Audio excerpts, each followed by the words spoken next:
Good evening, everyone. I'm Lester Holt, and welcome to the first Democratic debate in the 2020 race for president. Hi, I'm Savannah Guthrie, and tonight it's our first chance to see these candidates go head-to-head on stage together. We'll be joined in our questioning tonight by our colleagues Jose Diaz-Balart, Chuck Todd, and Rachel Maddow. Voters are trying to nail down where the candidates stand on the issues, what sets them apart, and which of these presidential hopefuls has what it takes. Well, now it's time to find out. Tonight, round one, New Jersey Senator Cory Booker, former Housing Secretary Julian Castro, New York City Mayor Bill de Blasio, former Maryland Congressman John Delaney, Hawaii Congresswoman Tulsi Gabbard, Washington Governor Jay Inslee, Minnesota Senator Amy Klobuchar, former Texas Congressman Beto O'Rourke, Ohio Congressman Tim Ryan, and Massachusetts Senator Elizabeth Warren. From NBC News, Decision 2020, the Democratic Candidates Debate. Live from the Adrian Arch Performing Arts Center in Miami, Florida.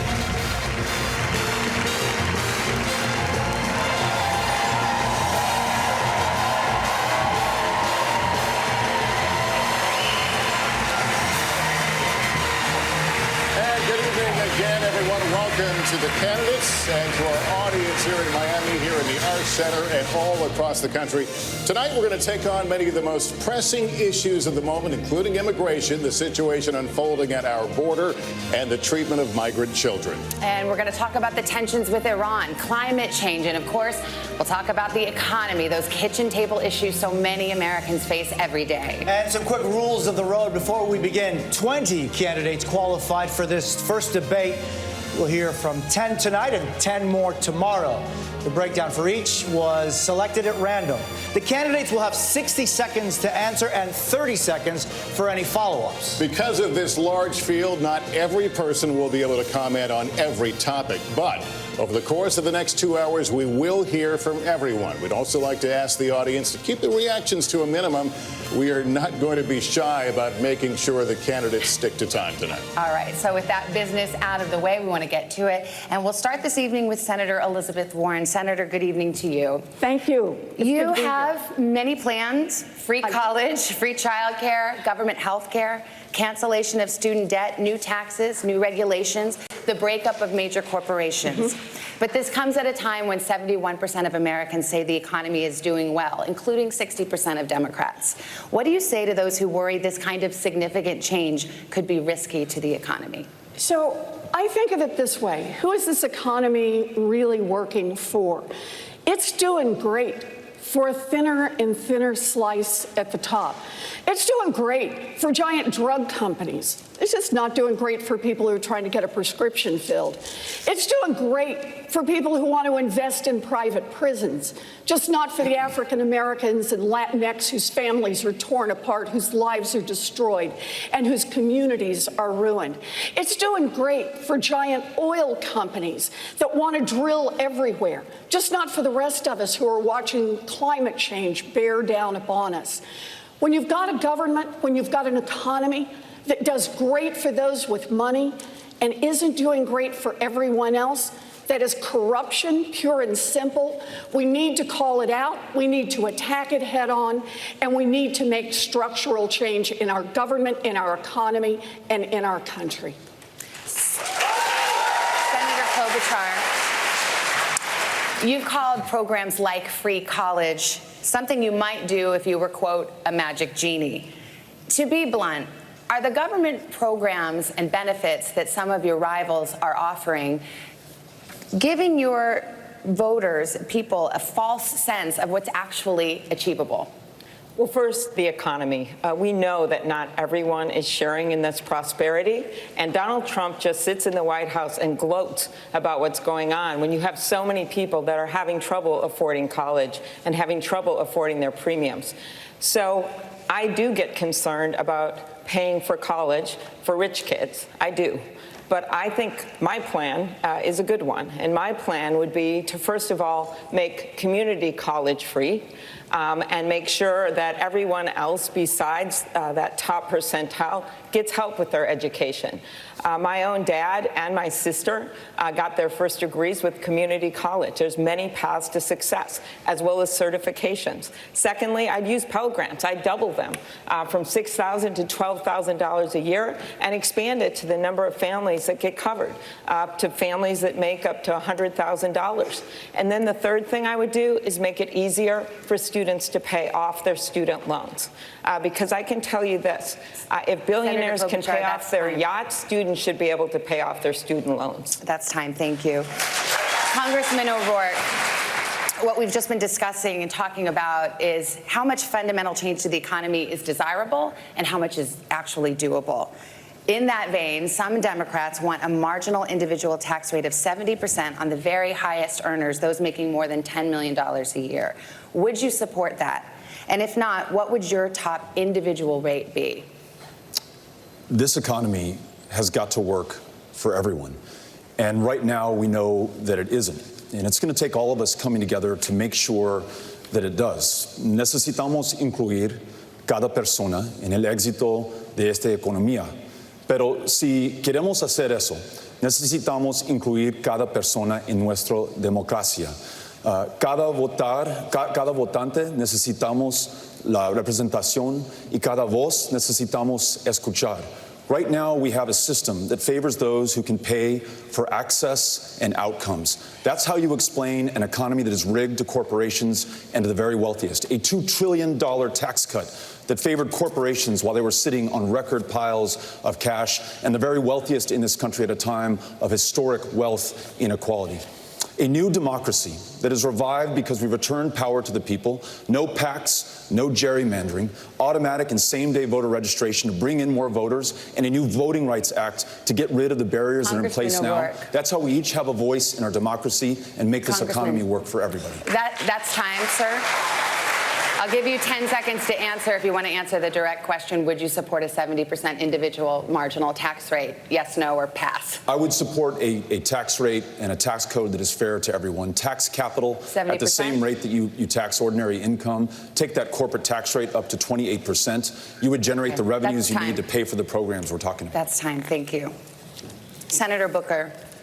There is a debate in this party right now about the role of corporations, as you know. Senator Warren, in particular, put out a plan to break up tech companies like Facebook, Amazon, and Google. You've said we should not, quote, be running around pointing at companies and breaking them up without any kind of process. Why do you disagree? I don't think I disagree. I think we have a serious problem in our country with corporate consolidation. And you see the evidence of that in how dignity is being stripped from labor. And we have people that work full-time jobs and still can't make a living wage. We see that because consumer prices are being raised by pharmaceutical companies that often have monopolistic holds on drugs. And you see that by just the fact that this is actually an economy that's hurting small businesses and not allowing them to compete. One of the most aggressive bills in the Senate to deal with corporate consolidation is mine about corporate consolidation in the ag sector. So I feel very strongly about the need to check the corporate consolidation and let the free market work. And I'll tell you this, I live in a low-income black and brown community. I see every single day that this economy is not working for average Americans. The indicators that are being used from GDP to Wall Street's rankings is not helping people in my community. It is about time that we have an economy that works for everybody, not just the wealthiest in our nation. But quickly, Senator Booker, you did say that you didn't think it was right to name names, to name companies and single them out, as Senator Warren has. Briefly, why is that? Well, again, I will single out companies like Halliburton or Amazon that pay nothing in taxes and our need to change that. And when it comes to antitrust law, what I will do is, number one, appoint judges that will enforce it. Number two, have a DOJ and a Federal Trade Commission that will go through the processes necessary to check this kind of corporate concentration. At the end of the day, we have too much of a problem with corporate power growing. We see that with everything from Citizens United and the way they're trying to influence Washington. It's about time that we have a president that fights for the people in this country who need to have someone that's a champion for them. Thank you, Senator. Senator Warren, I mentioned you. Are you picking winners and losers? So the way I understand this is there is way too much consolidation now in giant industries in this country. That hurts workers, it hurts small businesses, it hurts independent farmers, it hurts our economy overall, and it helps constrict real innovation and growth in this economy. Now look, we've had the laws out there for a long time to be able to fight back. What's been missing is courage. Courage in Washington to take on the giants. That's part of the corruption in this system. It has been far too long that the monopolies have been making the campaign contributions, have been funding the super PACs, have been out there making sure that their influence is heard and felt in every single decision that gets made in Washington.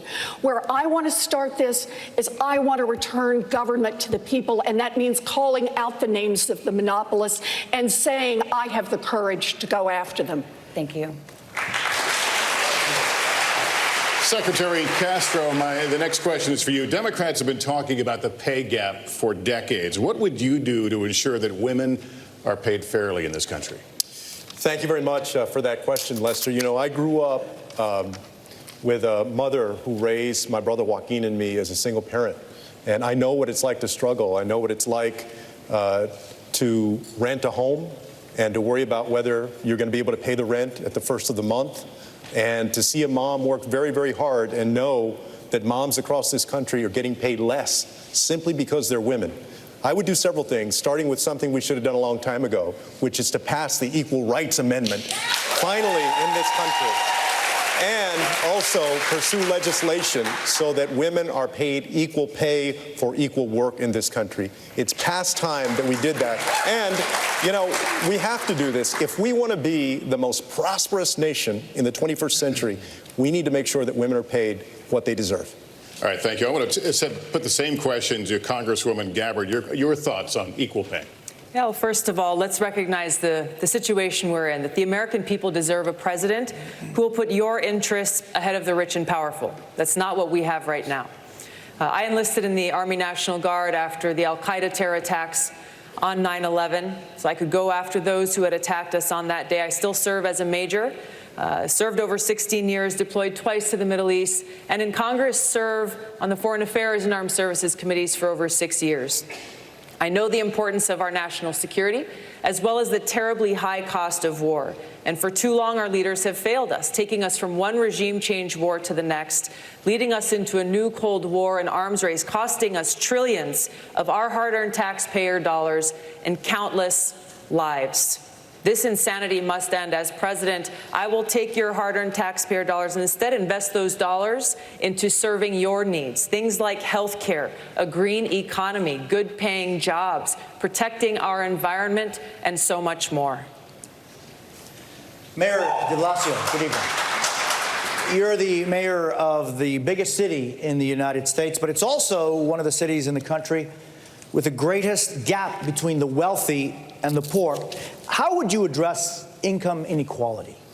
Well, we've been addressing income inequality in New York City by raising wages, by raising benefits, by putting money back in the hands of working people. $15 minimum wage, paid sick days, pre-K for all, things that are making a huge difference in working people's lives. But let me tell you, what we're hearing here already in the first round of questions is that battle for the heart and soul of our party. I want to make it clear. This is supposed to be the party of working people. Yes, we're supposed to be for a 70% tax rate on the wealthy. Yes, we're supposed to be for free college, free public college for our young people. We are supposed to break up big corporations when they're not serving our democracy. This Democratic Party has to be strong and bold and progressive.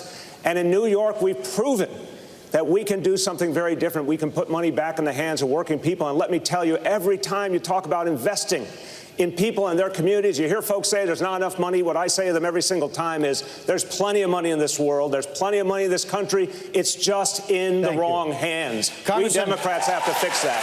Congressman DELANEY, do you agree? I think we need to do real things to help American workers and the American people. Right? This is the issue that all of us here on the campaign trail. We need to make sure everyone has a living wage. And I've called for a doubling of the earned income tax credit raising the minimum wage, and creating paid family leave. That will create a situation where people actually have a living wage. That gets right to workers. Then we got to fix our public education system. It's not delivering the results our kids need, nor is college and post-high school career and technical training programs doing that. You know, I'm very different than everyone else here on the stage. Prior to being in Congress, I was an entrepreneur. I started 2 businesses. I created thousands of jobs. I spent my whole career helping small to mid-sized businesses all over the country. 5,000 of them I supported. The Obama administration gave me an award for lending to disadvantaged communities. I know how to create jobs. We need a short-term strategy, which is to put money in the pockets of workers with the earned income tax credit, raising the minimum wage and creating paid family leave. And then we need to have a long-term strategy to make sure this country is competitive and we're creating jobs everywhere in this country. Governor Inslee, how would you address income inequality? Well, I'm a little bit surprised. I think plans are great, but I'm a governor, and we got to realize the people who brought us the weekend, unions, are going to bring us a long overdue raise in America. And I'm proud of standing up for unions. I've got a plan to reinvigorate collective bargaining so we can increase wages finally. I marched with the SEIU folks. It is not right that the CEO of McDonald's makes 2,100 times more than the people slinging hash at McDonald's. And the next thing I'll do is put people to work in the jobs of the present and the future. Look at Donald Trump is simply wrong. He says wind turbines cause cancer. We know they cause jobs. And we know that we can put millions of people to work in the clean energy jobs of the future.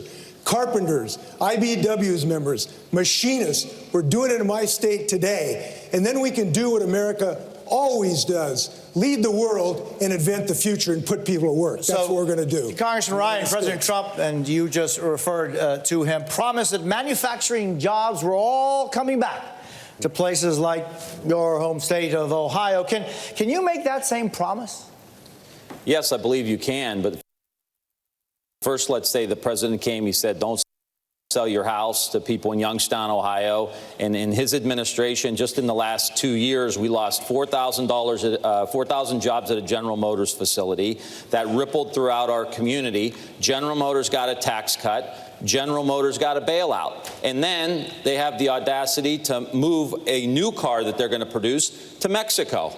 I've had family members that have to unbolt a machine from the factory floor, put it in a box, and ship it to China. My area where I come from in Northeast Ohio, this issue we're talking about here, it's been going on 40 years. This is not a new phenomenon in the United States of America. The bottom 60% haven't seen a raise since 1980. Meanwhile, the top 1% control 90% of the wealth. We need an industrial policy saying we're going to dominate building electric vehicles. There's going to be 30 million made in the next 10 years. I want half of them made in the United States. I want to dominate the solar industry and manufacture those here in the United States. Senator Warren, are they coming back? Are these jobs coming back? So we've had an industrial policy in the United States for decades now, and it's basically been let giant corporations do whatever they want to do. Giant corporations have exactly one loyalty, and that is to profits. And if they can save a nickel by moving a job to Mexico or to Asia or to Canada, they're going to do it. So here's what I propose for an industrial policy. Start with a place where there's a real need. There's going to be a worldwide need for green technology, ways to clean up the air, ways to clean up the water. And we can be the ones to provide that. We need to go tenfold in our research and development on green energy going forward. And then we need to say, any corporation can come and use that research. They can make all kinds of products from it, but they have to be manufactured right here in the United States of America. And then we have to double down and sell it around the world. There's a $23 trillion market coming for green products. We should be the leaders and the owners, and we should have that 1.2 million manufacturing jobs here in America. We can do this. All right, we're going to turn to the issue of health care right now and really try to understand where there may or may not be daylight between you. Many people watching at home have health insurance coverage through their employer. Who here would abolish their private health insurance in favor of a government-run plan? Just a show of hands, start off with. All right, well, Senator Klobuchar, let me put the question to you. You're one of the Democrats who wants to keep private insurance in addition to a government health care plan. Why is an incremental approach, in your view, better than a sweeping overhaul? Well, I think it's a bold approach. It's something that Barack Obama wanted to do when we were working on the Affordable Care Act, and that is a public option. I am just simply concerned about kicking half of America off of their health insurance in 4 years, which is exactly what this bill says. So let me go on beyond that. There is a much bigger issue in addition to that, and that is pharmaceuticals. The president literally went on TV, on Fox, and said that people's heads would spin when they see how much he would bring down pharmaceutical prices. Instead, 2,500 drugs have gone up in double digits since he came into office. Instead, he gave $100 billion in giveaways to the pharma companies. For the rest of us, for the rest of America, that's what we call at home, all foam and no beer. We got nothing out of it. And so my proposal is to do something about pharma, to take them on, to allow negotiation under Medicare, to bring in less expensive drugs from other countries. And pharma thinks they own Washington. Well, they don't own me. Your time is up. Thank you. Senator Warren, you signed on to Bernie Sanders' Medicare for All plan. It would put essentially everybody on Medicare and then eliminate private plans that offer similar coverage. Is that the plan or path that you would pursue as president? So, yes, I'm with Bernie on Medicare for All, and let me tell you why. I spent a big chunk of my life studying why families go broke. And one of the #1 reasons is the cost of health care, medical bills. And that's not just for people who don't have insurance. It's for people who have insurance. Look at the business model of an insurance company. It's to bring in as many dollars as they can in premiums and to pay out as few dollars as possible for your health care. That leaves families with rising premiums, rising co-pays, and fighting with insurance companies to try to get the health care that their doctors say that they and their children need. Medicare for All solves that problem. And I understand there are a lot of politicians who say, oh, it's just not possible, we just can't do it, have a lot of political reasons for this. What they're really telling you is they just won't fight for it. Well, health care is a basic human right, and I will fight for basic human rights. Congressman O'Rourke, when you ran for Senate, you also praised a bill that would replace private insurance. This year, you're saying you're no longer sure. Can you explain why? My goal is to ensure that every American is well enough to live to their full potential because they have health care. In Laredo, Texas, I met a young man, 27 years old, told me that he'd been to a doctor once in his life. And on that visit, he was told he had diabetes, he was told he had glaucoma, and he was told untreated because he doesn't have health care, he'll be dead before the age of 40. So getting to guaranteed, high-quality, universal health care as quickly and surely as possible has to be our goal. The ability to afford your prescriptions and go to a primary care provider, the ability to see a mental health care provider. In Texas, the single largest provider of mental health care services is the county jail system today. And health care also has to mean that every woman can make her own decisions about her own body and has access to the care that makes that possible. Our plan says that if you're uninsured, we enroll you in Medicare. If you're insufficiently insured, you can't afford your premiums, we enroll you in Medicare. But if you're a member of a union that negotiated for a health care plan that you like because it works for you and your family, you're able to keep it. We preserve choice by making sure that everybody has health care. Time is up, Congressman, but I do want to ask a follow-up on this one. Just to be very clear, I'll give you 10 seconds. Would you replace private insurance? No, I think that choice is fundamental to our ability to get everybody cared for. Private insurance is not working for tens of millions of Americans. When you talk about the co-pays, the deductibles, the premiums, the out-of-pocket expenses, it's not working. That's right. So for those for whom it is not working, they can choose Medicare. For the culinary workers in Nevada who I listen to, who negotiated for those plans, they're able to keep them. Why are you defending private insurance? Say they like their private health insurance, by the way. It should be noted that 100 million Americans. I mean, I think we should be the party that keeps what's working and fixes what's broken. I mean, doesn't that make sense? I mean, we should give everyone in this country health care as a basic human right for free.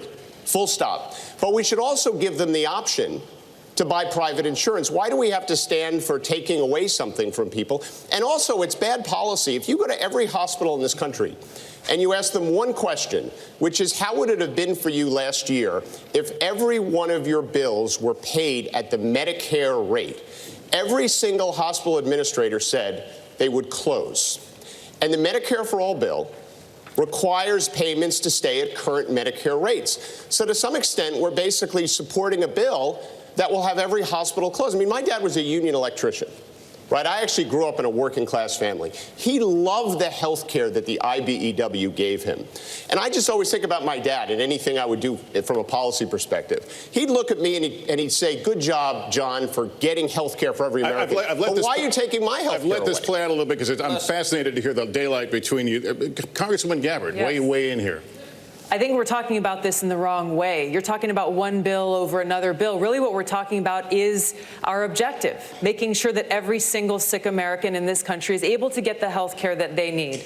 I believe Medicare for All is the way to do that.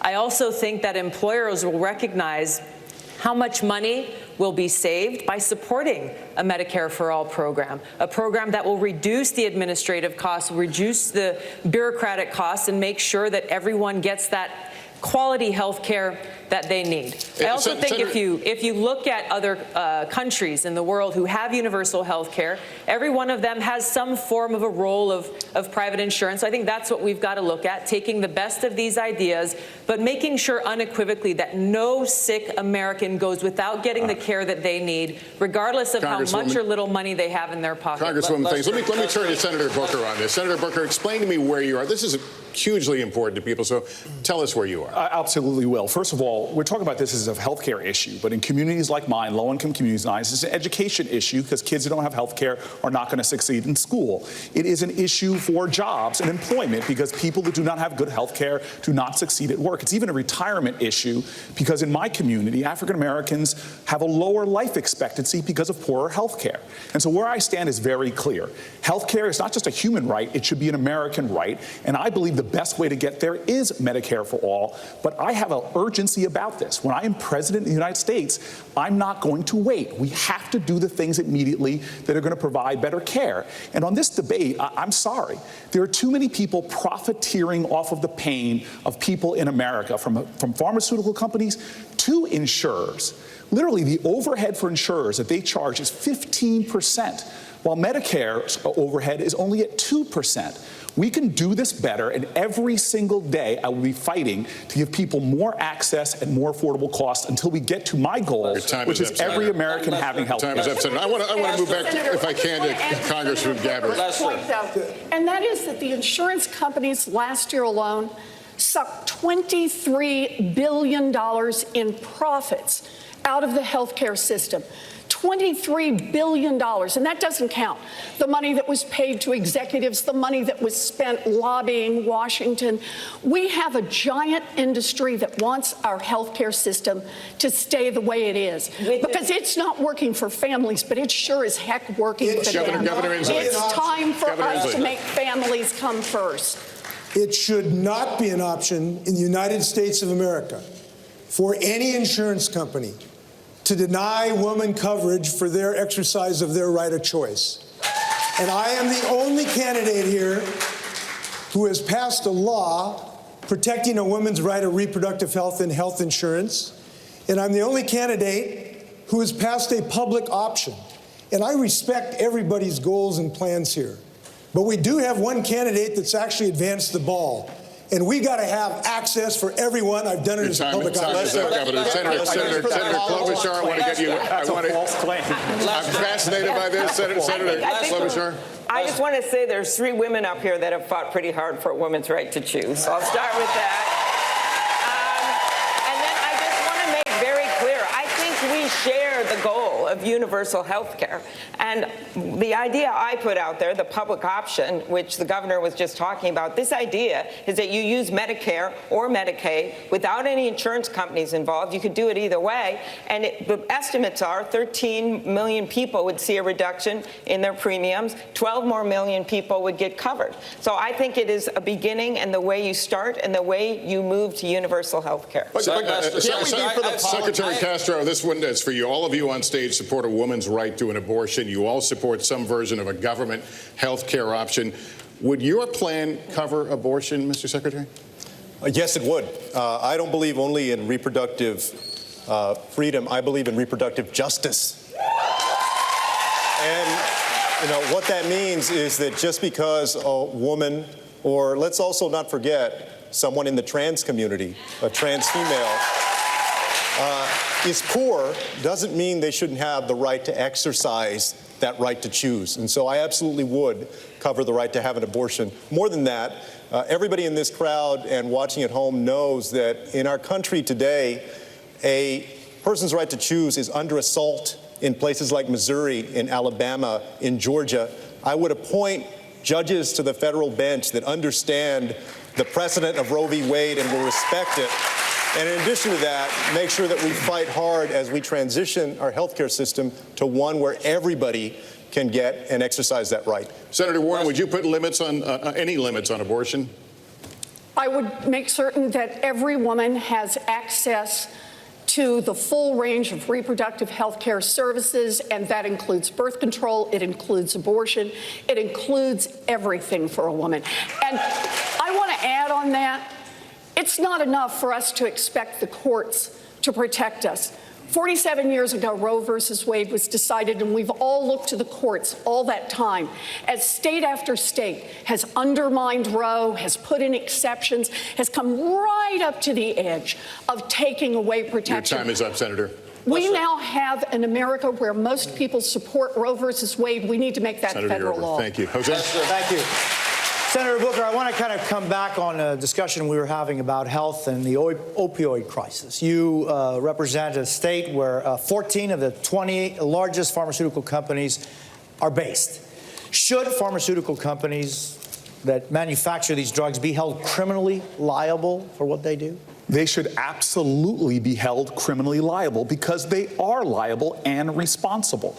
This is one of the reasons why, well before I was running for president, I said I would not take contributions from pharma companies, not take contributions from corporate PACs or pharma executives, because they are part of this problem. And this opioid addiction in our country, we in cities like mine have been seeing how we've tried to arrest our way out of addiction for too long. It is time that we have a national urgency to deal with this problem and make the solutions that are working to actually be the law of our land and make the pharmaceutical companies that are responsible help to pay for that. Congressman O'Rourke, how would you deal with it? Tonight in this country, you have 2.3 million of our fellow Americans behind bars. It's the largest prison population on the face of the planet. Many are there for nonviolent drug crimes, including possession of marijuana, at a time that more than half the states have legalized it or decriminalized it. And yet, despite what Purdue Pharma has done, their connection to the opioid crisis and the overdose deaths that we're seeing throughout this country, they've been able to act with complete impunity and pay no consequences, not a single night in jail. Unless there's accountability and justice, this crisis will continue. In my administration, we will hold them to account. We will make sure that they pay a price, and we will help those who've been victims of this malfeasance in this country, get them treatment and long-term care. I know immigration is on a lot of your minds here, and I want to talk about it. We're going to talk about it in a moment. We need to take a break. We'll be back with more from Miami after this.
Let's turn to an issue that has been in the news, especially this week. There are undocumented children being held alone in detention, even as close as Homestead, Florida, right here, less than 30 miles from where we are tonight. Fathers and mothers and children are dying while trying to enter the United States of America. We saw that image today that broke our hearts, and they had names. Oscar Martinez and his 23-month-old daughter Valeria died trying to cross the river to ask for asylum in this country. Last month, more than 130,000 migrants were apprehended at the southern border. Secretary Castro, if you were president today, hoy, what would you specifically do? Thank you very much, Jose. I'm very proud that in April I became the first candidate to put forward a comprehensive immigration plan. And we saw those images. Watching that image of Oscar and his daughter Valeria is heartbreaking. It should also piss us all off. If I were president today, and it should spur us to action, if I were president today, I would sign an executive order that would get rid of Trump's zero tolerance policy, the Remain in Mexico policy, and the metering policy. This metering policy is basically what prompted Oscar and Valeria to make that risky swim across the river. They have been playing games with people who are coming and trying to seek asylum at our ports of entry. Oscar and Valeria went to a port of entry, and then they were denied the ability to make an asylum claim. So they got frustrated, and they tried to cross the river, and they died because of that. On day one, sorry. On day one, I would do that executive order that would address metering, and then I would follow that up in my first 100 days with immigration reform that would honor asylum claims, that would put undocumented immigrants, as long as they haven't committed a serious crime, on a pathway to citizenship, and then would go to the root cause of the issue, which is we need a Marshall Plan for Honduras and Guatemala and El Salvador so that people can find safety and opportunity at home instead of coming to the United States to seek it. Senator Booker, what would you do on day one? And this is a situation that the next president will inherit. Yes.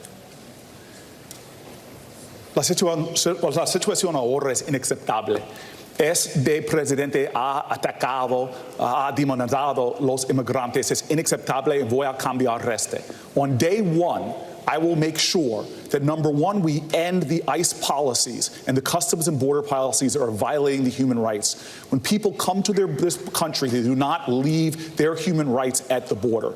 Number two, I will make sure that we reinstate DACA, that we reinstate pathways to citizenship for DACA recipients, and to make sure that people that are here on temporary protected status can stay and remain here.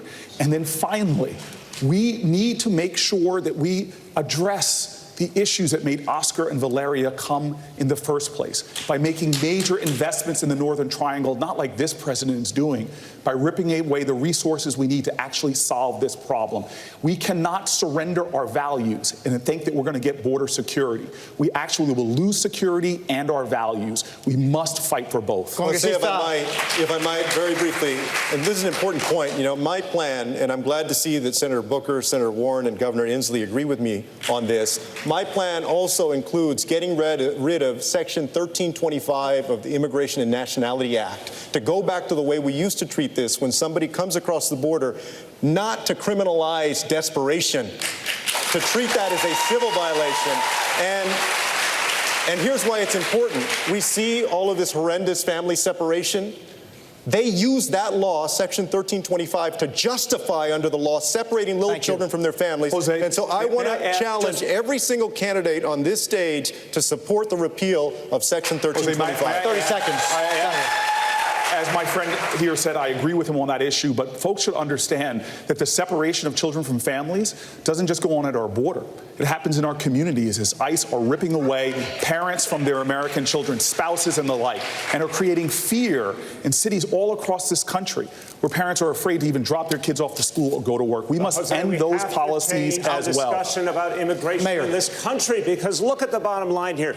That tragic photo of that parent, that child, and I'm saying this as a father, Every American should feel that in their heart, and every American should say that is not America. Those are not our values. But we have to get under the skin of why we have this crisis in our system, because we're not being honest about the division that's been fomented in this country.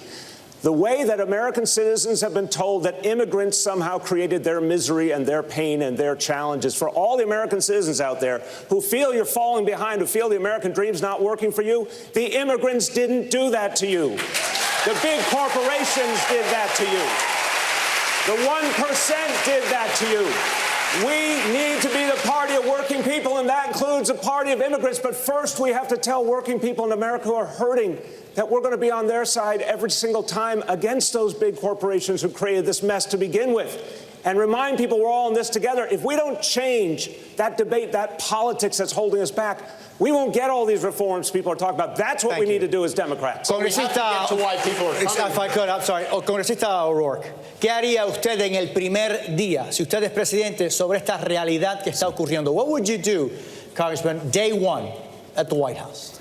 Vamos a tratar cada persona con el respeto y dignidad que merecen como humanos. We would not turn back Valeria and her father, Oscar. We would accept them into this country and follow our own asylum laws. We would not build walls. We would not put kids in cages. In fact, we would spare no expense to reunite the families that have been separated already. And we would not criminally prosecute any family who is fleeing violence and persecution. We would make sure... Secretary, let him finish, and I will give you... His policy, but let him finish. Let him finish, please. Yes. We would not detain any family fleeing violence, in fact, fleeing the deadliest countries on the face of the planet today. We would implement a family case management program so they could be cared for in the community at a fraction of the cost. And then we would rewrite our immigration laws in our own image. Free dreamers forever from any fear of deportation by making them U.S. citizens here in this country. Invest in solutions in Central America, work with regional stakeholders so there's no reason to make that 2,000-mile journey to this country. Secretary, I'll give you 30 seconds. Let's be very clear. The reason that they're separating these little children from their families is that they're using Section 1325 of that act, which criminalizes coming across the border, to incarcerate the parents and then separate them. Some of us on this stage have called to end that section, to terminate it. Some, like Congressman O'Rourke, have not. And I want to challenge all of the candidates to do that. I just think it's a mistake, Bethel. I think it's a mistake. And I think that if you truly want to change the system, then we got to repeal that section. If not, then it might as well be the same policy. Let me respond to this very briefly. Actually, as a member of Congress, I helped to introduce legislation that would ensure that we don't criminalize those who are seeking asylum and refuge in this country. If you're fleeing desperation, then I want to make sure that you're treated with respect. I'm still talking about everybody else. But you're looking at just one small part of this. I'm talking about a comprehensive rewrite of our immigration laws. That's not true. And if we do that, I don't think it's asking too much for people to follow our laws when they come to this country. I'm talking about millions of folks. A lot of folks that are coming are not seeking asylum. A lot of them are undocumented immigrants, right? And you said recently that the reason you didn't want to repeal Section 1325 was because you were concerned about human trafficking and drug trafficking. But let me tell you what. Section 18, Title 18 of the U.S. Code, Title 21, and Title 22 already cover human trafficking and drug trafficking. I think that you should do your homework on this issue. If you did your homework on this issue, you would know that we should repeal this section. This is an issue that we should and could be talking about for a long time, and we will for a long time. Can we talk about the conditions as to why people are coming here? Let's let Lester. Because Savannah, I know, it's just, we could go on. But rather than talk about specific provisions, we really have to talk about why these people are coming to our country and what are we going to do to actually make a difference in these countries. Congressman, you'll get your chance. Let's continue the discussion. Senator Klobuchar, let's talk about what Secretary Castro just said. He wants to no longer have it be a crime to illegally cross the border. Do you support that? Do you think it should be a civil offense only? And if so, do you worry about potentially incentivizing people to come here? Immigrants They do not diminish America. They are America. And I am happy to look at his proposal, but I do think you want to make sure that you have provisions in place that allow you to go after traffickers and allow you to go after people who are violating the law. What I really think we need to step back and talk about is the economic imperative here. And that is that 70 of our Fortune 500 companies are headed up by people that came from other countries. 25% of our U.S. Nobel laureates were born in other countries. We have a situation right now where we need workers in our fields and in our factories. We need them to start small businesses. We need their ideas. And this president has literally gone backwards at a time where our economy needs immigrants. And so my proposal is to look at that 2013 bill that passed the Senate with Republican support, to upgrade that bill, to make it as good as possible and get it done. It brings the debt down by $158 billion. Senator. It gives a path to citizenship for people who can become citizens. And it would Senator, be so much better for our economy in America. That's time. Thank you. Congressman Ryan, same question. Should it be a crime to illegally cross the border, or should it be a civil offense only? Well, I agree with Secretary Castro. I think there are other provisions in the law that will allow you to prosecute people for coming over here if they're dealing in drugs and other things. That's already established in the law. So there's no need to repeat it. And I think it's abhorrent. We're talking about this father who got killed with his daughter. And the issues here, the way these kids are being treated, if you go to Guantanamo Bay, there are terrorists that are held that get better health care than those kids that have tried to cross the border in the United States.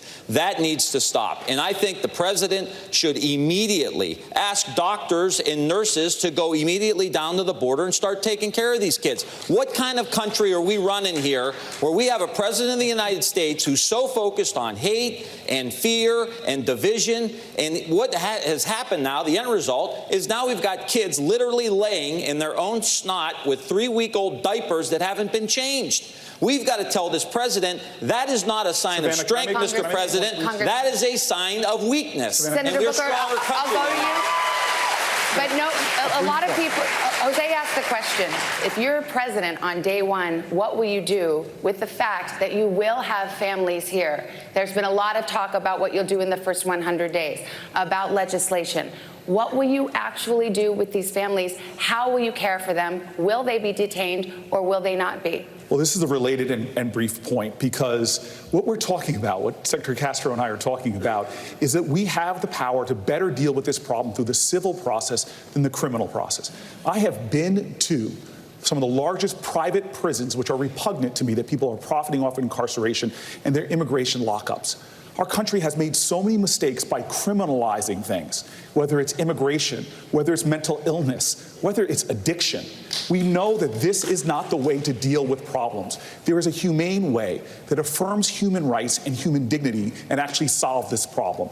Donald Trump isn't solving this problem. We've seen under his leadership a surge at our border. We solve this problem by making investments in the Northern Triangle to stop the reasons why people are being driven here in the first place. And we make sure we use our resources to provide health care, to affirm the values and human dignity of the people that come here, because we cannot sacrifice our values, our ideals as a nation for border security. We can have both by doing this the right way. All right, Senator, thank you. Let me go to Governor Inslee on this.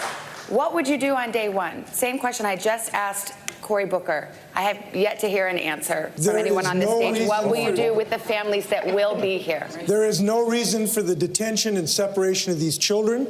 They should be released pending their hearings, and they should have a hearing and the law should be followed. That's what should happen. And we should do what we're doing in Washington State. I'm proud that we've passed a law that prevents local law enforcement from being turned into mini ICE agents. I'm proud to have been the first governor to stand up against Donald Trump's heinous Muslim ban.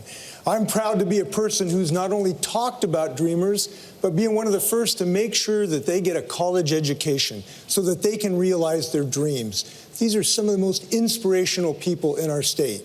And I'll leave you with this thought if you want to know what I think. Donald Trump the other day tried to threaten me. He thought it was a threat to tell me that he would send refugees in Washington State if we passed the law that I passed. And I told him that's not a threat at all. We welcome refugees into our state. We recognize diversity as a strength. This is how we've built America. That tradition is going to continue if I'm president of the United States. We're going to switch to another topic now. We've got a lot to get through. Let's talk. My We need to talk grandfather about. was actually separated from his family when he came to this country. We're going to talk about Iran right now because we're working against the clock. Tankers have been attacked. A U.S. drone has been shot down. There have been disturbing threats issued by both the U.S. and Iranian leadership. I'd like, if you can, just for a moment, to put aside how you think we may have gotten here. But what I want to know is, how do you dial it back? So a show of hands, who as president would sign on to the 2015 nuclear deal as it was originally negotiated? Well, Senator Booker, why not? May I address that? First and foremost, it was a mistake to pull out of that deal. And one of the reasons why we're seeing this hostility now is because Donald Trump is marching us to a far more dangerous situation.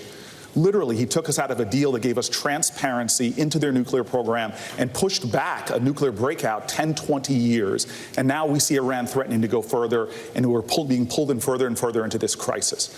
We need to renegotiate and get back into a deal, but I'm not going to have a primary platform to say unilaterally I'm going to rejoin that deal, because when I'm president of the United States, I'm going to do the best I can to secure this country and that region and make sure that if I have an opportunity to leverage a better deal, I'm going to do it. All right, Senator Klobuchar, I'd like you to answer that question because you said you would negotiate yourself back into the Iranian agreement.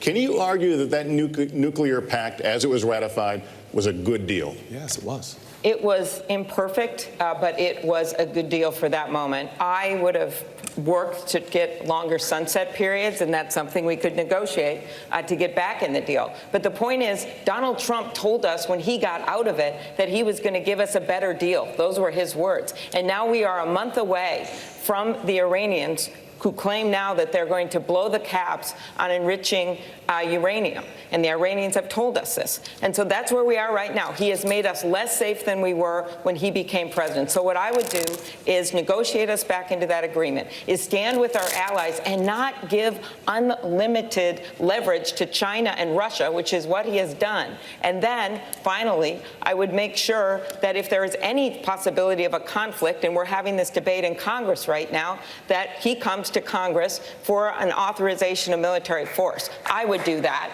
And this president is literally every single day 10 minutes away from going to war, one tweet away from going to war, and I don't think we should conduct foreign policy in our bathrobe at 5 in the morning, Congresswoman Gabbard, you've said you would sign back onto the 2015 deal. Would you insist, though, that it address Iran's support for Hezbollah? Let's deal with the situation where we are, where this president and his chicken hawk cabinet have led us to the brink of war with Iran. I served in the war in Iraq at the height of the war in 2005, a war that took over 4,000 of my brothers and sisters in uniforms lives. The American people need to understand that this war with Iran would be far more devastating, far more costly than anything that we ever saw in Iraq. It would take many more lives. It would exacerbate the refugee crisis.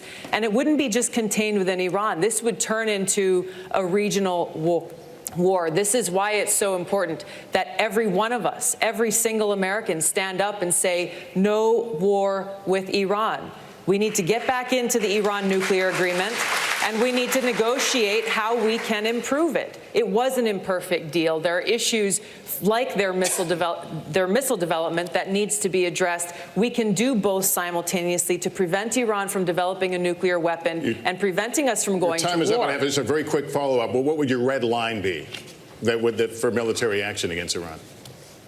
Look, obviously, if there was an attack against the our troops, then there would have to be a response. But my point is, and it's important for us to recognize this, is Donald Trump and his cabinet, Mike Pompeo, John Bolton, and others, are creating a situation that just a spark would light off a war with Iran, which is incredibly dangerous. That's why we need to de-escalate tensions. Trump needs to get back into the Iran nuclear deal and swallow his pride, put the American people first. Hey, but wait a minute. All right, we are out.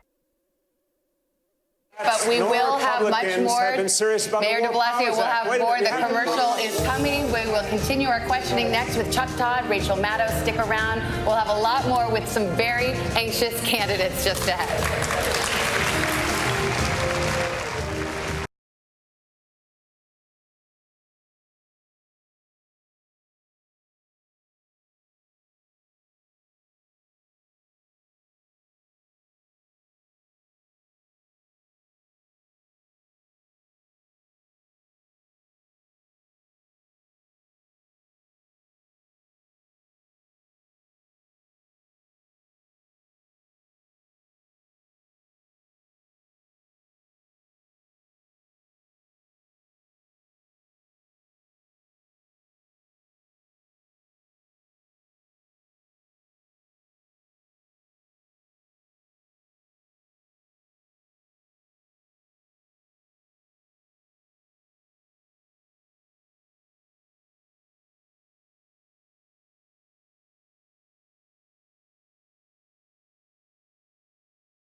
Welcome back, everyone, to the first Democratic presidential debate from the Arts Center in Miami. And as we continue the questioning, time to get more members of our team in the mix. So right now, let's turn it over to Chuck Todd and Rachel Maddow. Take it away. Thanks, Jose.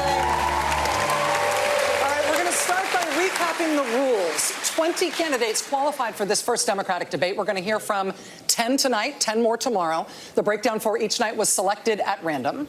Now, the candidates will have 60 seconds to answer, 30 seconds for a follow-up if necessary, and we will be ruthless if necessary. Yeah, we can do that. By the way, hi, Rachel. Hi, Chuck. How you doing? Good.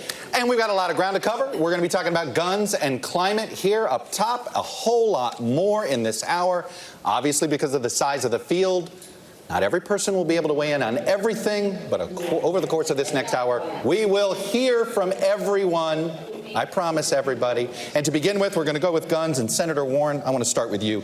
We are less than 50 miles from Parkland, Florida, where 17 people were killed in a school shooting last year, and where there has been significant activism on gun violence ever since.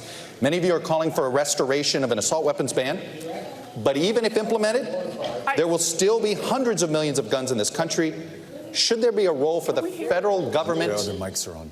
Everybody's mics are on. I think we have I heard that too. That's okay. I think we had a little mic issue in the back. Control room, we've got contrary We have I think audio. we heard, yeah, we have the audience audio. All right. So the question is simply this. We're from, I apologize, you guys didn't get to hear this, the first part of the question. Obviously, we're not far from Parkland, Florida. Gun activism has become a big part of high school life up there in Broward County. Many of you are calling for tighter gun restrictions. Some of you are calling for the restoration of the assault weapons ban. But even if it's put in place, there's still going to be perhaps hundreds of millions of guns still on the streets. Is there a role for the federal government in order to get these guns off the streets? Someone's got my binder. What's happening? We are hearing our colleagues' audio. If the control room could turn off the mics. Yeah, if the control room could turn off the mics of our previous moderators, we will. I think it's the prior moderators. You know, we prepared for everything. Guess what, guys? We did not prepare for this. We are going to take a quick break. We're going to get this technical situation fixed. We will be right back.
We believe we have the technical difficulties fixed. Never right, say Richard? that. Never say never.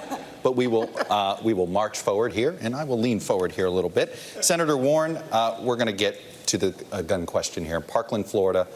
It's just north of here in Broward County. As you know, it has created a lot of teenage activism on the gun issue. It has inspired a lot of you to come out with more robust plans to deal with guns, including assault weapons ban. But even if you're able to implement that, what do you do about the hundreds of millions of guns already out there? And does the federal government have to play a role in dealing with it? So in this period of time that I've been running for president, I've had more than 100 town halls. I've taken more than 2,000 unfiltered questions. And the single hardest question I've gotten, I got one from a little boy and I got one from a little girl. And that is to say, when you're president, how are you going to keep us safe? That's our responsibility as adults. 7 children will die today from gun violence, children and teenagers. And they won't just die in mass shootings. They'll die on sidewalks, they'll die in playgrounds, they'll die in people's backyards. Gun violence is a national health emergency in this country, and we need to treat it like that. So what can we do? We can do the things that are sensible. We can do the universal background checks. We can ban the weapons of war. But we can also double down on the research and find out what really works, where it is that we can make the differences at the margins that will keep our children safe.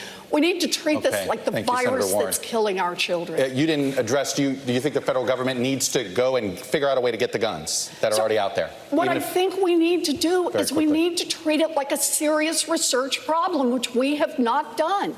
You know, guns in the hands of a collector who's had them for decades, who's never fired them, who takes safety seriously, that's very different from guns that are sold and turned over quickly. We can't treat this as an across-the-board problem. We have to treat it like a public health emergency. That means bring data to bear, and it means make real change in this country, whether it's politically popular or not. Senator Booker, you have a program. We need to fight for our children. Senator Booker, you have a federal government buyback program in your plan. How is that going to work? Well, first of all, I want to say my colleague and I both have been hearing this on the campaign trail. But what's even worse is I hear gunshots in my neighborhood. I think I'm the only one, I hope I'm the only one on this panel here that had 7 people shot in their neighborhood just last week. Someone I knew, Shahad Smith, was killed with an assault rifle at the top of my block last year. For millions of Americans, this is not a policy issue. This is an urgency. And for those who have not been directly affected, they're tired of living in a country where their kids go to school to learn about reading, writing, and arithmetic, and how to deal with an active shooter in their school. This is something that I'm tired of, and I'm tired of hearing people, all they have to offer is thoughts and prayers. In my faith, people say faith without works is dead. So we will find a way. But the reason we have a problem right now is we've let the corporate gun lobby frame this debate. It is time that we have bold actions and a bold agenda. I will get that done as President of the United States because this is not about policy, this is personal. Thank you, Senator Booker. Secretary Castro, I'd like to talk to you about something that Senator Booker just mentioned there, the idea of active shooter drills in schools. As school shootings seem like an almost every day or every week occurrence now, they don't make a complete news cycle anymore, no matter the death toll. As parents are so afraid as their kids go off to school that their kids will be caught up in something like this, next to nothing has changed in federal law that might affect the prevalence of school shootings. Is this a problem that is going to continue to get worse over our lifetimes, or is there something that you would do as president that you really think would turn it around? Yeah, Rachel, I'm the dad of a 10-year-old girl, Karina, who's here tonight. And the worst thing is knowing that your child might be worried about what could happen at school, a place that's supposed to be safe. The answer to your question is no, we don't have to accept that. And I believe that on January 20th, 2021, at 12:01 p.m., we're going to have a Democratic president, a Democratic House, and a Democratic Senate. And the activists of Parkland, folks from Moms Demand, who have risen up across the United States and inspired so many people. You know, we may not have seen yet legislative action, but we're getting closer. The House took a vote. In the Senate, the question often is if the decision is between 60 votes, a filibuster, or passing common sense gun reform, I'm going to choose common sense gun reform. So I believe that we're going to be able to get that done in 2021. Secretary Castro, thank you. Rachel, I have something to add to this briefly. We'll give you 30 seconds for follow-up on that question, on that answer from Secretary Castro. Congressman Ryan. You're talking about in the schools. These kids are traumatized. I support all the gun reforms here. We need to start dealing with the trauma that our kids have. We need trauma-based care in every school. We need social and emotional learning in every school. 90% of the shooters who do school shootings come from the school they're in, and 73% of them feel shamed, traumatized, or bullied. Make sure that these kids feel connected to the school. That means a mental health counselor in every single school in the United States. We need to start playing offense. If our kids are so traumatized that they're getting a gun and going into our schools, we're doing something wrong too, and we need reform around trauma-based care. Congressman O'Rourke, you're a Texan who's you campaigned all over the state in 2018 in the most conservative parts there. What do you tell a gun owner who may agree with you on everything else? Okay, but says, you know what, the Democrats, if I vote for them in there, they're going to take my gun away. And even though I agree with you on all these other issues, how do you have that conversation? Here's how we had that conversation in Texas. I shared with them what I learned from those students who survived the Santa Fe High School shooting. A young student named Bree, her friend Marcel, who survived another shooting, the mother of a victim who lost her life, Rhonda Hart. They talked about universal background checks where you close every loophole. We know that they save lives. Talked about ending the sales of assault weapons into our communities. Those weapons of war were designed to kill people as effectively and as efficiently as possible. They should belong on the battlefield and not in our communities. Red flag laws so that if someone poses a danger to themselves or to someone else, they're stopped before it's too late. And what I found in each one of those 254 counties is that Democrats and independents and Republicans, gun owners and non-gun owners alike, agreed. But this effort must be led by the young people that you referenced at the beginning of this issue. Those students from Marjory Stoneman Douglas led the charge here in Florida, and they've been able to change those laws. They're making our democracy work, ensuring that our values and our interests and our priorities are reflected in the laws that we pass. Thank you, Congressman O'Rourke. Hang on. Let me give 30 seconds. Senator Klobuchar, the Iron Range, I'm curious. Gun confiscation, right? If the government is buying back, how do you not have that conversation? Well, that's not confiscation. You would give them the offer to buy back their gun. But I'll say this. I look at these proposals and I say, does this hurt my Uncle Dick in his deer stand, coming from a proud hunting and fishing state? These proposals don't do that. When I was a prosecutor, I supported the assault weapon ban. When I was in the Senate, I saw those moms from Sandy Hook come and try to advocate for change, and we all failed. And then now these Parkland kids from Florida, they started literally a national shift. You know why? It's just like with gay marriage. When kids talk to their parents and their grandparents, they say, I don't understand why we can't put these sensible things in place. They listen. And if we get bested by a bunch of 17-year-olds, it's the best thing that ever happened. Thank you. We need to get Senator, thank you. Senator Booker, let me go to you on another matter, actually. Senator Mitch McConnell says that his most consequential achievement as Senate Majority Leader was preventing President Obama from filling a Supreme Court seat.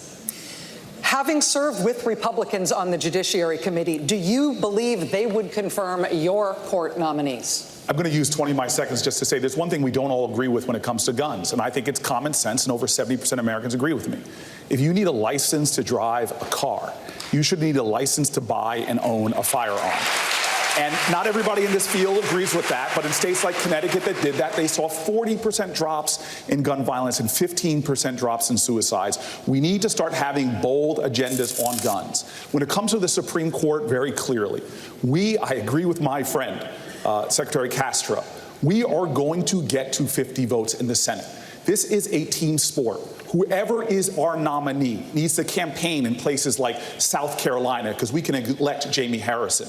They need to campaign in places like Iowa, because we can win a Senate seat there. This is about getting us back to having 50 votes in the Senate and more, so that we can not only balance the Supreme Court, but start to pass an aggressive agenda that, frankly, isn't so aggressive because most of America agrees with the policy objectives of our party. Mayor de Blasio, I'm going to go to you on this for a follow-up. Mayor de Blasio, you're using we have to actually. Congressman Delaney, you'll have some time in a moment on this issue. Congressman Delaney, I'll give you some time in a moment. Mayor de Blasio, as an executive in the largest city in this country, you are used to saying what you want to have happen and having it happen. If you nominate a Supreme Court nominee as President of the United States and Mitch McConnell is still Senate Majority Leader, what makes you believe that he would allow you to make a nominee? Rachel, I am chief executive of the nation's largest city, and I also want to just say something quick on the gun issue and come to your question. Look, I run the largest police force in America, too, and if we're going to stop these shootings, we're going to get these guns off the street, we have to have a very different relationship between our police and our community. I also want to say there's something that sets me apart from all my colleagues running in this race, and that is for the last 21 years, I've been raising a black son in America. And I have had to have very, very serious talks with my son Dante about how to protect himself on the streets of our city and all over this country, including how to deal with the fact that he has to take special caution because there have been too many tragedies between our young men and our police, too, as we saw recently in Indiana. So we need to have a different conversation in this country about guns, but also a different conversation about policing that brings police and community together. We've done that in New York City, and we've driven down crime while we've done it. But to your question about Mitch McConnell, there's a political solution that we have to come to grips with. If the Democratic Party would stop acting like the party of the elites and be the party of working people again and go into states, including red states, to convince people we're on their side, we can put pressure on their senators to actually have to vote for the nominees that are put forward. Decent jurists deserve that right. Thank you, Mayor de Blasio. Senator Warren, I'm going to get you. I will get you 30 seconds. I promise. Let me get this question. We're trying. I know you guys, we got other issues we're trying to get to, including a big one coming up in a minute. But Senator Warren, I want to continue on the Mitch McConnell thing because you have a lot of ambitious plans. You have a plan for that. Okay. We talked about the Supreme Court. Do you have a plan to deal with Mitch McConnell if you don't beat him in the Senate, if he's still sitting there as the Senate Majority Leader? It's very plausible you be elected president with a Republican Senate. Do you have a plan to deal with Mitch McConnell? I do.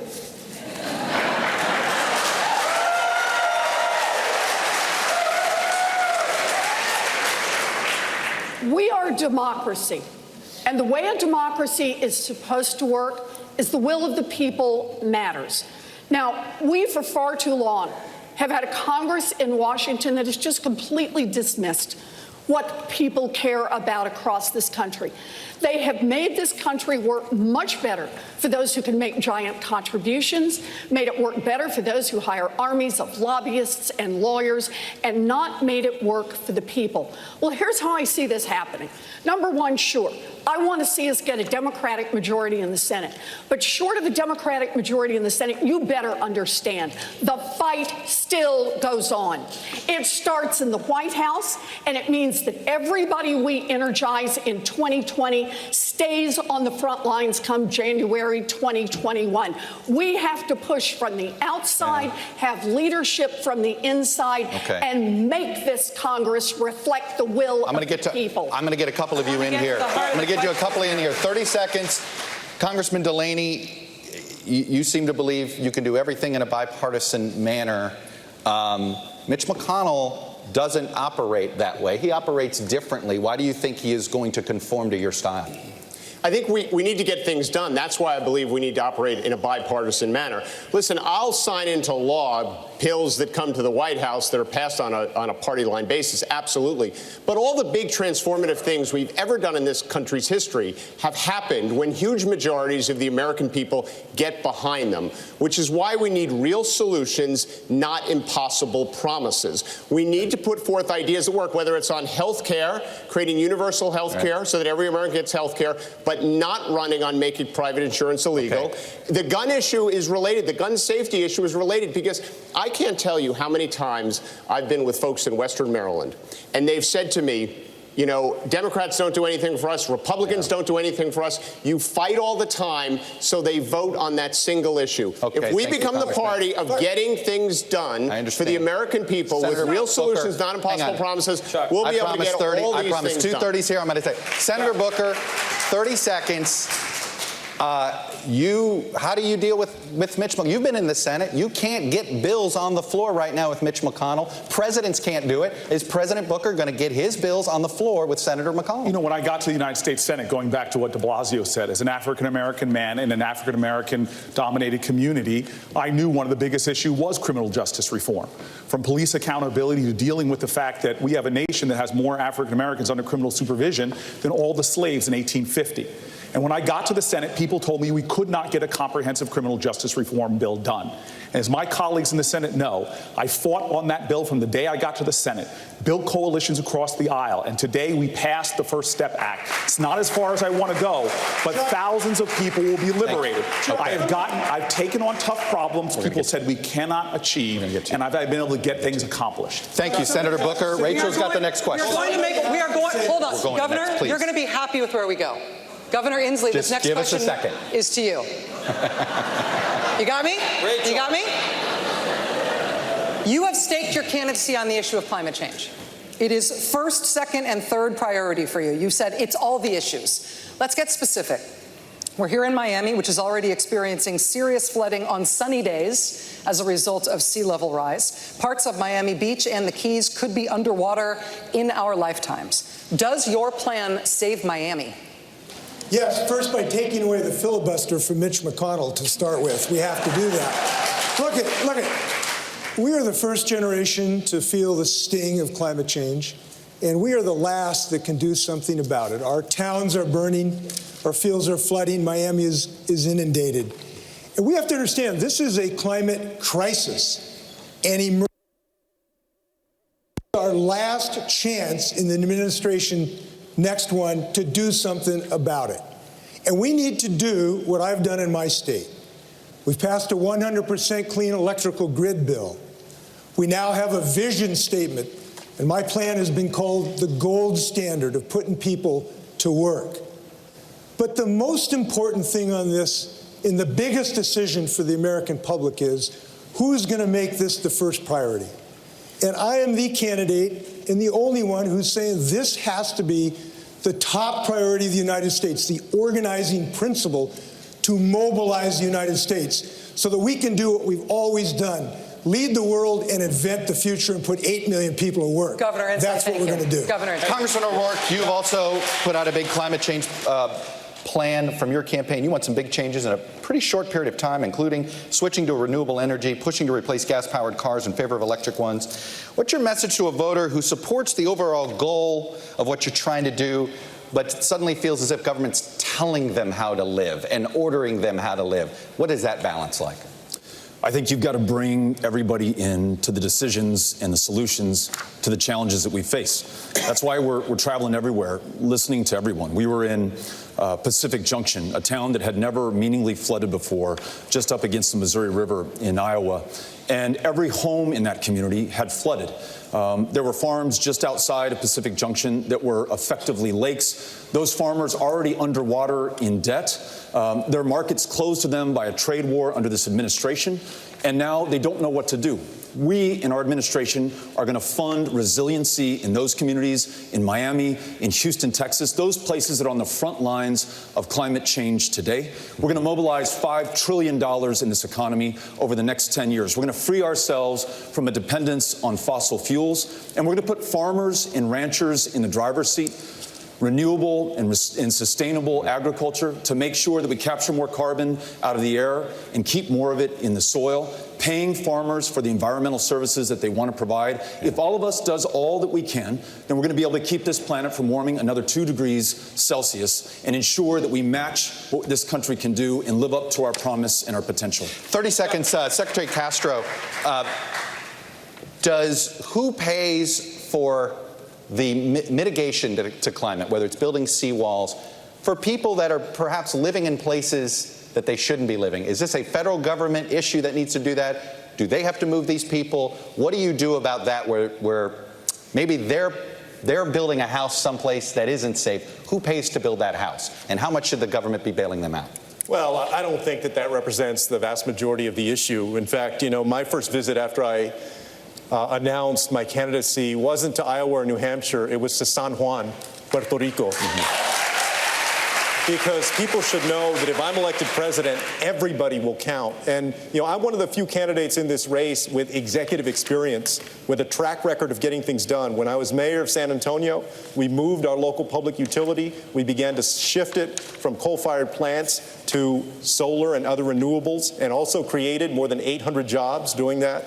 And when I was HUD secretary, we worked on the National Disaster Resilience Competition to invest in communities that were trying to rebuild from natural disasters in a sustainable way. That's the way that we're going to help make sure that we're all safer in the years to come and that we combat climate change. And if I'm elected president, the first thing that I would do, like Senator Klobuchar also has said, is sign an executive order recommitting us to the Paris Climate Accord so that we lead again. Congressman Ryan, I got a full question for you here, which is simply this.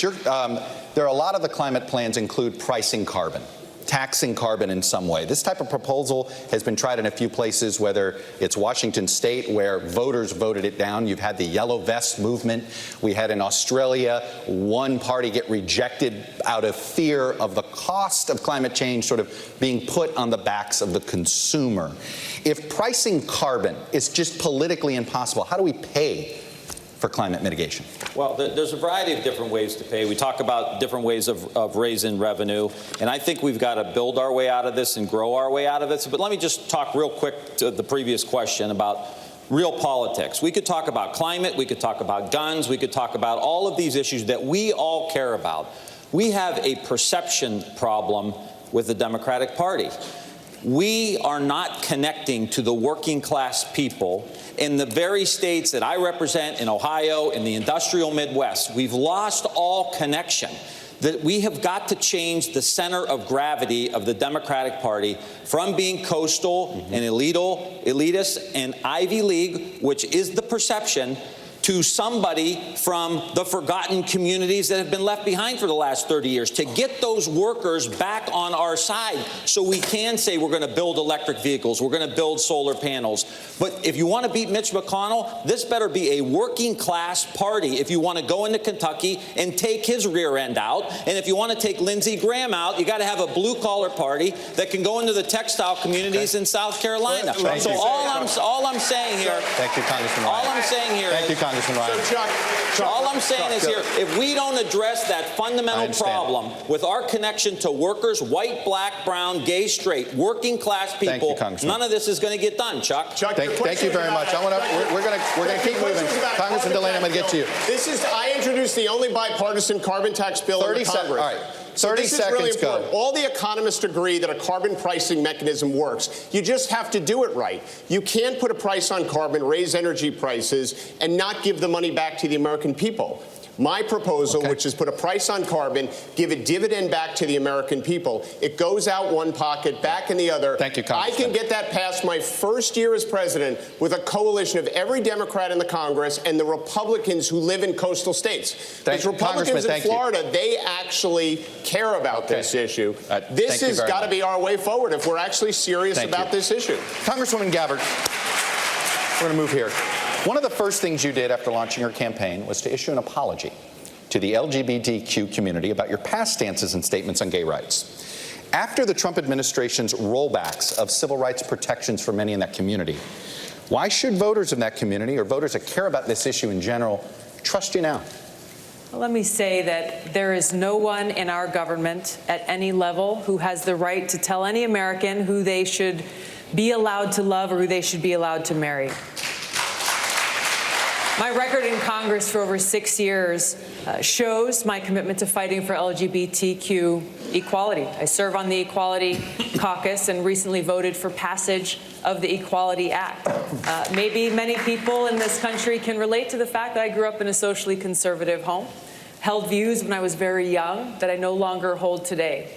I've served with LGBTQ service members, both in training and deployed downrange.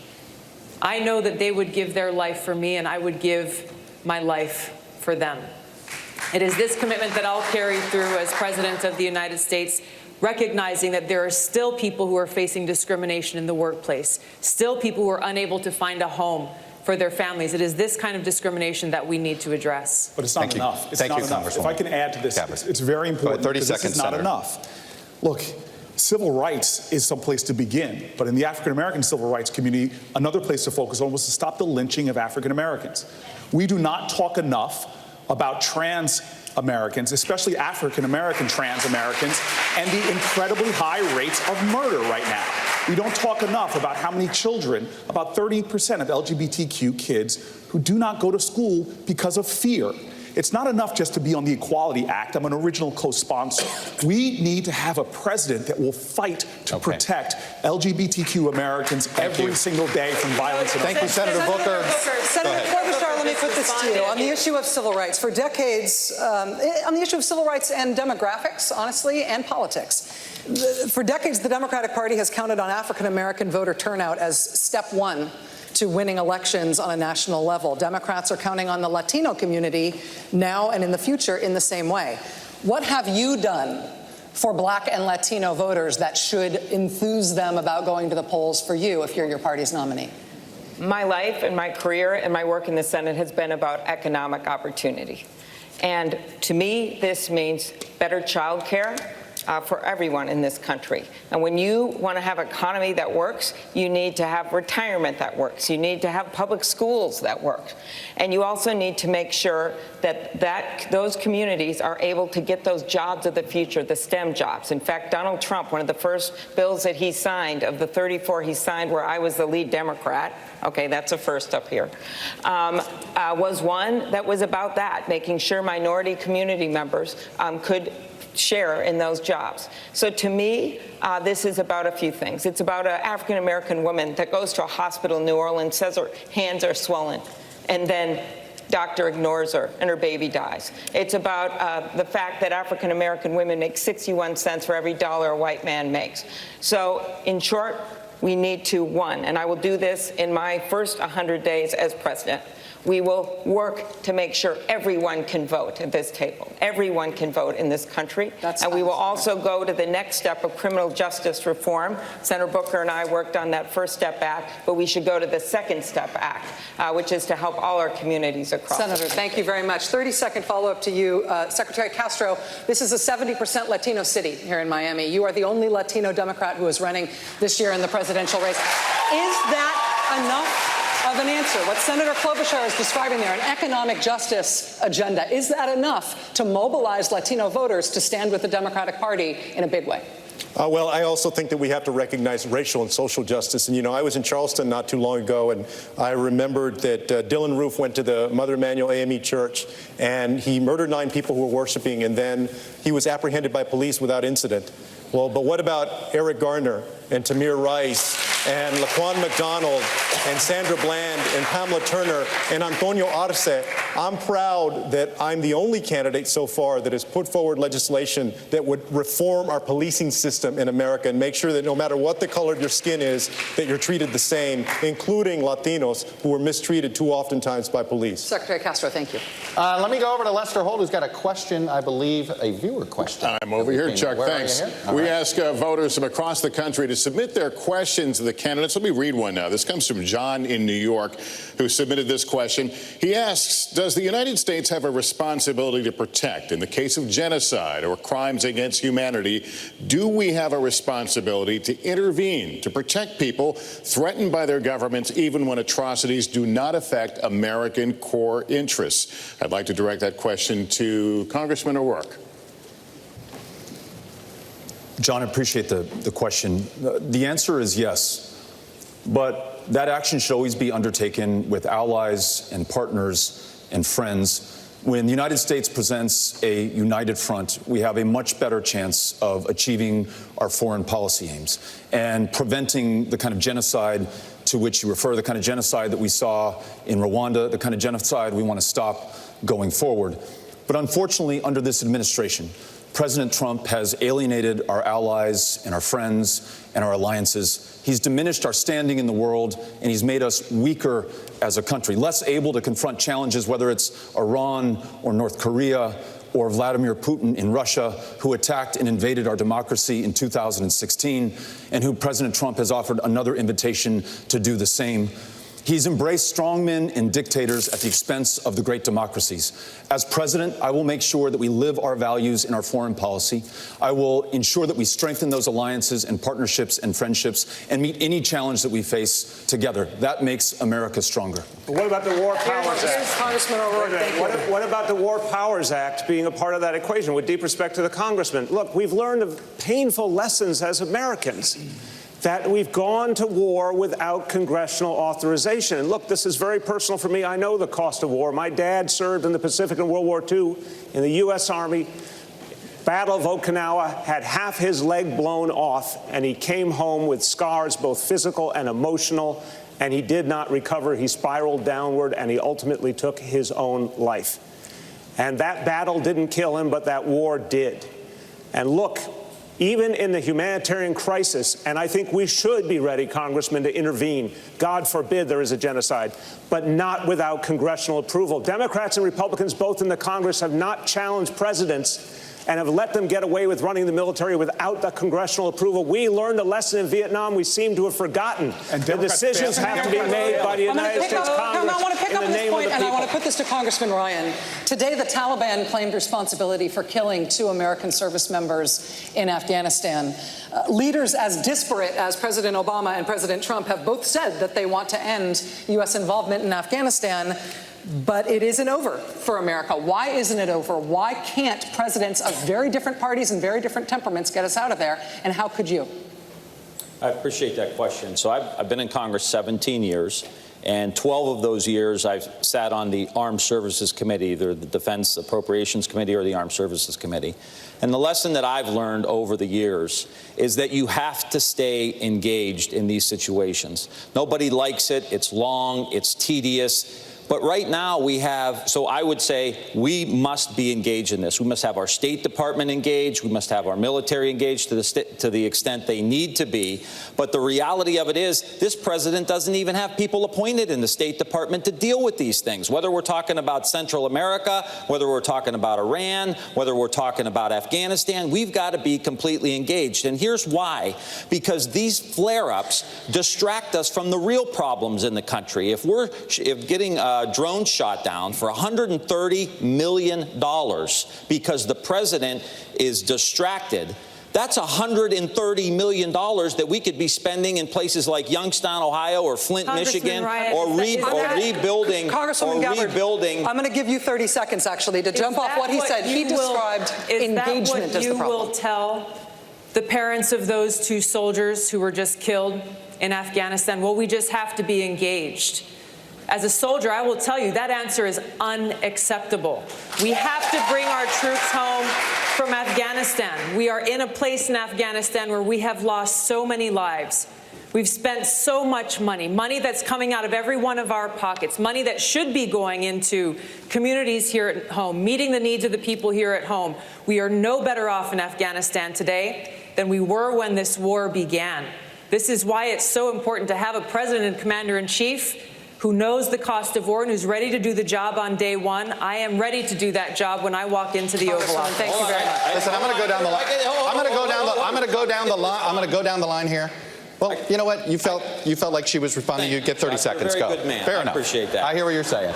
I would just say I don't want to be engaged. I wish we were spending all this money in places that I've represented that have been completely forgotten and we were rebuilding. But the reality of it is, if the United States isn't engaged, the Taliban will grow and they will have bigger, bolder terrorist acts. We have got to have some present there. The Taliban was there long before we came in. They'll be there long before we leave. Well, we cannot keep U.S. troops deployed to Afghanistan thinking that we're going to somehow squash this Taliban that has been there, that every other country that's tried has failed. I didn't say squash them. When we weren't in there, they started flying planes into our buildings.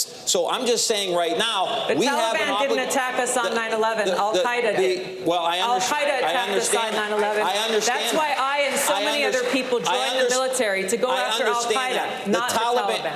the finish up 10 Taliban was seconds. protecting those people who were plotting against us.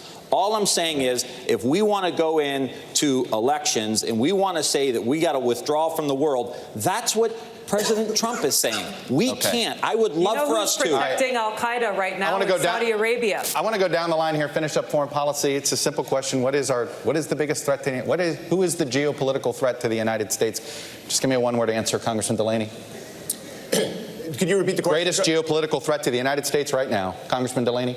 Well, the biggest geopolitical challenge is China, but the biggest geopolitical threat remains nuclear weapons. Right? So those are, those are different questions. Totally get it. Go ahead, Governor Inslee. The biggest threat to the security of the United States is Donald Trump, and there's no question. Congresswoman Gabbard. The greatest geopolitical threat. The greatest threat that we face is the fact that we are at a greater risk of nuclear war today than ever before in history. Senator Two Klobuchar. threats: economic threat, China, but our major threat right now is what's going on in the Mideast with Iran. If we don't get our try to keep it at one, slimmer than what we've been going here. One or two words. Our existential threat is climate change. We have to confront it before it's too late. Senator Warner. Climate change. Yeah, Senator Booker. Nuclear proliferation and climate change. Secretary Castro.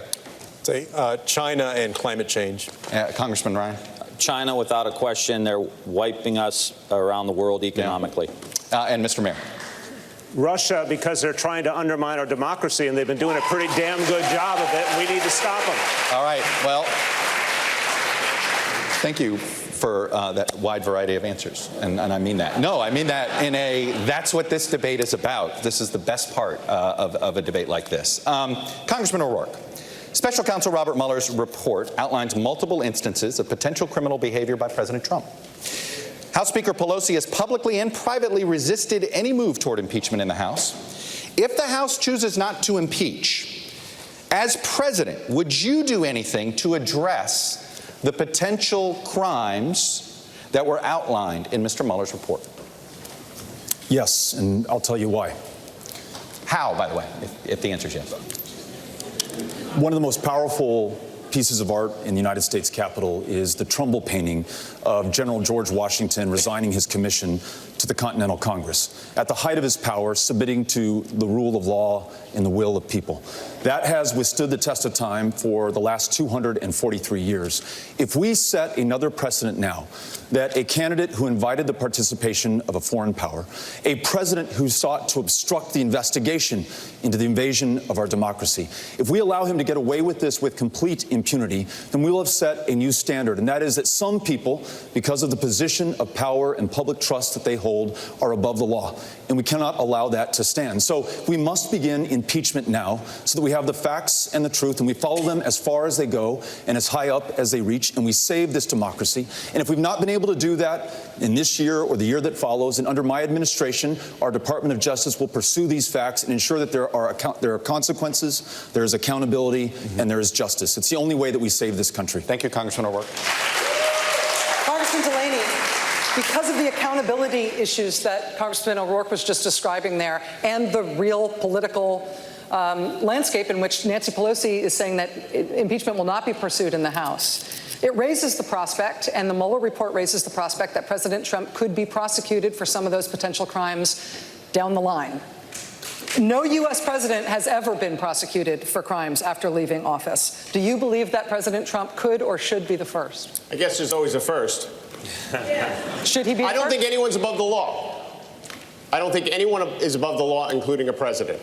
I support Speaker Pelosi's decisions that she's making in the House of Representatives right now as Speaker. I think she knows more about the decision as to whether to impeach the president than any of the 2020 candidates combined. Conceded. So, but I do think no one's above the law, and this president, who is lawless, should not be above the law. But I will tell you, Rachel, the one thing when you're out doing as much campaigning as I've done, 400 events, all 99 counties in Iowa, this is not the #1 issue the American people ask us about. It's not. They want to know what we're going to do for health care, how we're going to lower pharmaceutical prices, how we're going to build infrastructure, what we're going to do to create jobs in their communities. You know, last year in our country, 80% of the money for startup businesses went to 50 counties in this country. There's over 3,000 counties in this country. That's what they care about. They care about what's going on in the public schools. They care about what's going on with jobs in their communities, with their pay, with their health care, with infrastructure. These are the issues, these kind of kitchen table, pocketbook issues are actually what most Americans care about. They never ask about the Mueller report. Your time is up. They never ask about it.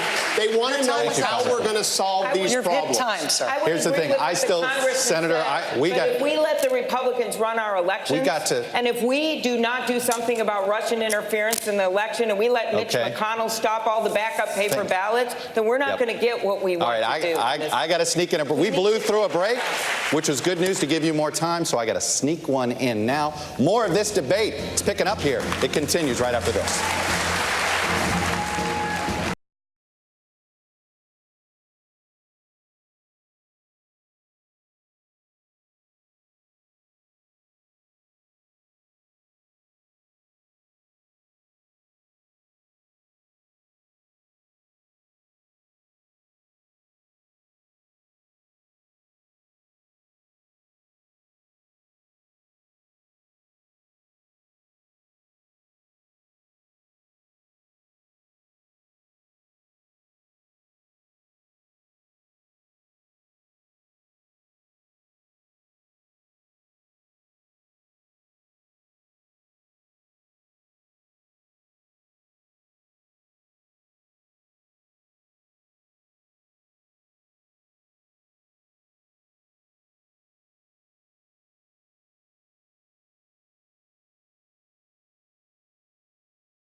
Don't miss night 2 of the Democratic debate as 10 more candidates battle it out tomorrow at 9 Eastern on NBC, MSNBC, and Telemundo. We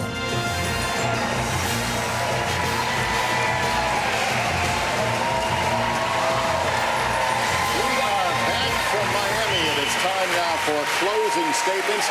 Each candidate has 45 seconds. We want to begin with former Congressman DeLaney. Closing now? Closing. Okay. 45 seconds. we could go on. Together, we are on a mission. We're on a mission to find the America that's been lost. Lost through infighting, lost through inaction. We're so much better than this. We're a country that used to do things. We saved the world. We created the American dream for millions of people like myself, the grandson of immigrants, the son of a union electrician who went on to become a successful business leader and create thousands of jobs. But we did these things with real solutions, not with impossible promises. And those are the roots that we have to get back to. I'm running for president to solve these problems, to build infrastructure, to fix our broken healthcare system, to invest in communities that have been left behind, to improve public education. I just don't want to be your president to be your president. Your 45 seconds I want is to over. be your president to do the job. Thank you, This sir. is not about me. This is about getting America working again. Thank you. Mayor de Blasio. Mayor, your closing statement.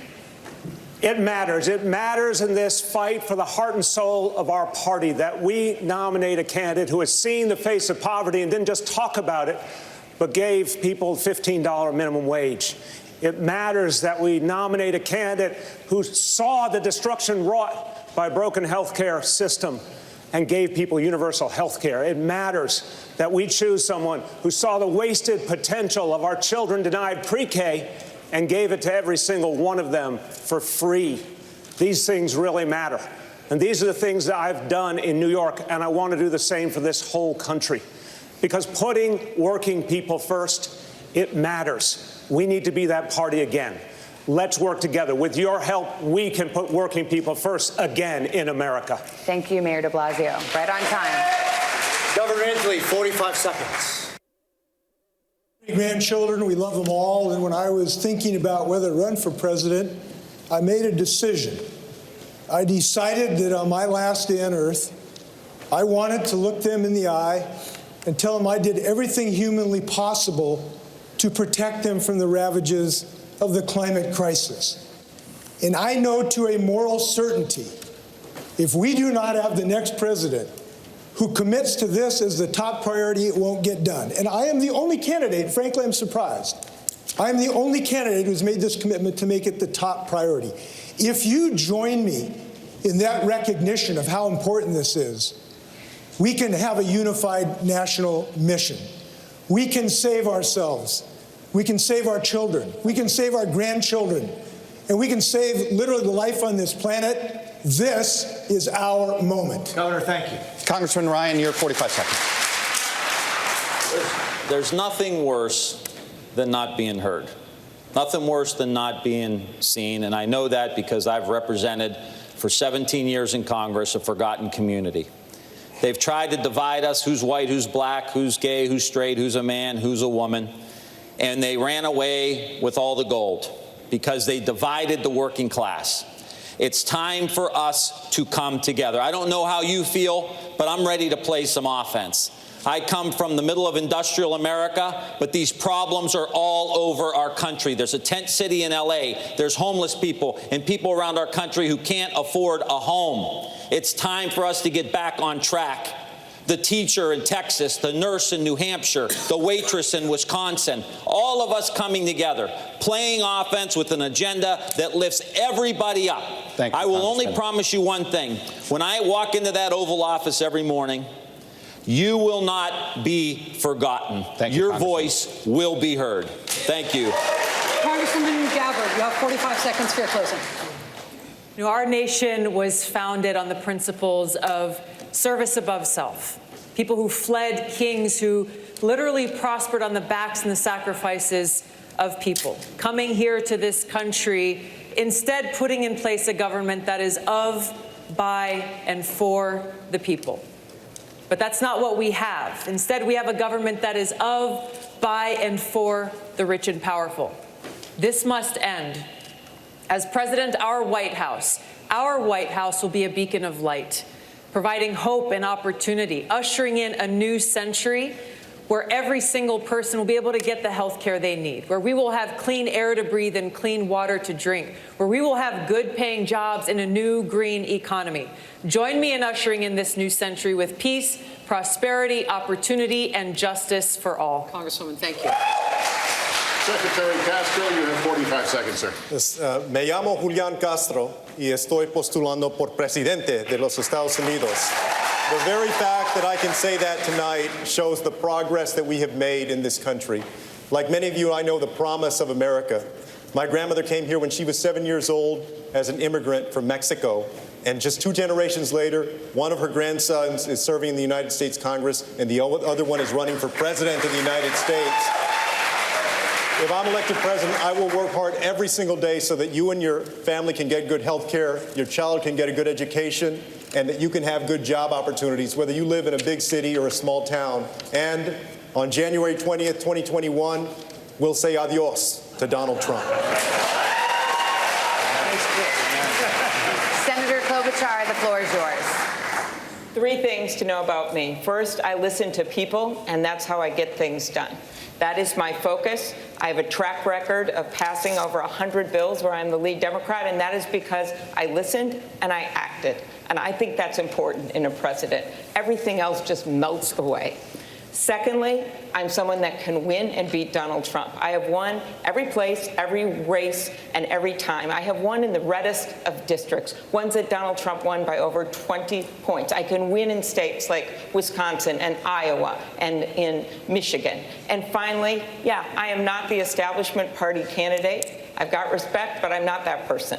I am the one that doesn't have a political machine, that doesn't come from money. And I don't make all the promises that everyone up here makes, but I can promise you this.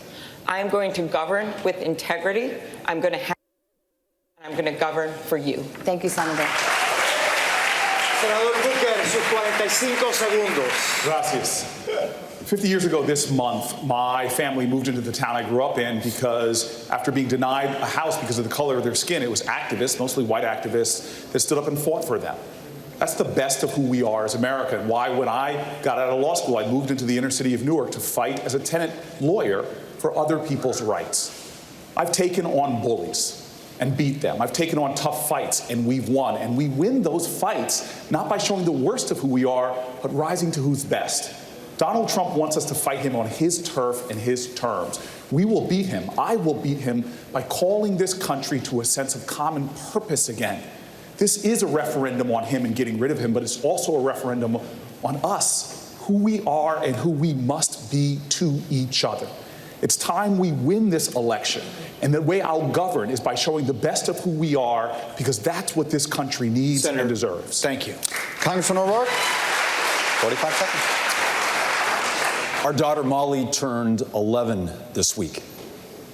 I'm on this stage for her, for children across this country, including some her same age who've been separated from their parents and are sleeping on concrete floors under aluminum blankets tonight. If we're going to be there for them, if we're going to confront the challenges that we face, we can't return to the same old approach. We're going to need a new kind of politics, one directed by the urgency of the next generation. Those climate activists who are fighting not just for their future, but for everyone's. Those students marching not just for their lives, but for all of ours. We'll need a movement like the one that we led in Texas. It renewed our democracy by bringing everyone in and writing nobody off. That's how we beat Donald Trump. That's how we bring this great country together again. Join us. This is our moment, and the generations that follow are counting on us to meet it. Thank you, Congressman. Senator Warren, you have 45 seconds for the final statement of the evening. Thank you. It's a great honor to be here. Never in a million years did I think I would stand on a stage like this. I was born and raised in Oklahoma. I have 3 older brothers. They all joined the military. I had a dream growing up, and my dream was to be a public school teacher. By the time I graduated from high school, my family didn't have the money for a college application, much less a chance for me to go to college. But I got my chance. It was a $50 a semester commuter college. That was a little slice of government that created some opportunity for a girl, and it opened my life. I am in this fight because I believe that we can make our government, we can make our economy, we can make our country work, not just for those at the top. We can make it work for everyone, and I promise you this, I will fight for you as hard as I fight for my own family. We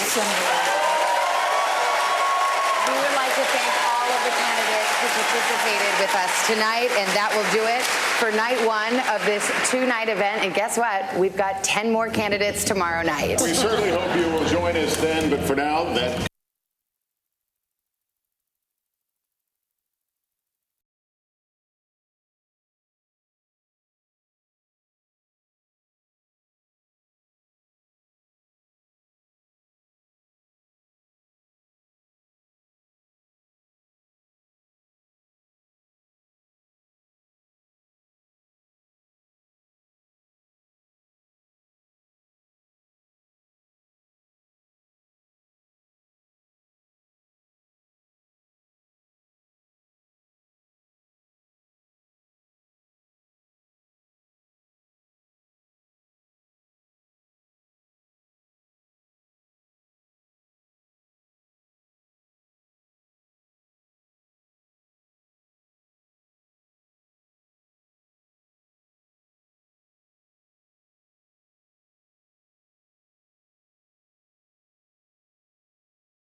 Nicole Wallace, I think a boisterous discussion got through tonight despite some signal interruptions and some audio problems, which we obviously apologize for.